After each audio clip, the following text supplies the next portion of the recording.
Bharuch ST વિભાગના driver conductor મિત્રોને સલામત ડ્રાઇવિંગ અંગે ઉપયોગી માર્ગદર્શન અપાયું.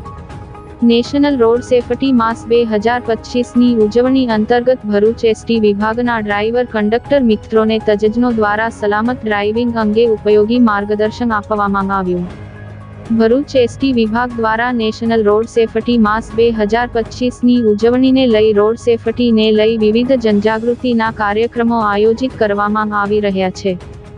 જે અંતર્ગત આજરોજ ભરૂચ એસટી ડેપો ખાતે નેશનલ રોડ સેફટી માસ 2025ની ઉજવણીના અંતિમ દિવસે રૂકમણી દેવી રૂગટા વિદ્યાલયના વાઇસ પ્રિન્સિપાલ કૌશિકભાઈ પરમાર તેમજ એમ હાયર સેકન્ડરી સ્કૂલના આચાર્ય અલ્તાફભાઈ તેમજ ડેપો મેનેજર વિશાલ છત્રીવાલાની ઉપસ્થિતિમાં ડેપોના ડ્રાઈવર કંડક્ટર મિત્રોને સલામત ડ્રાઇવિંગ બાબતે યોગ્ય અને ઉપયોગી માર્ગદર્શન આપવામાં આવ્યું તેમજ તેઓની ઉત્કૃષ્ટ કામગીરીને બિરદાવી તમામને પુષ્પ આપી અભિવાદન કરવામાં આવ્યું હતું.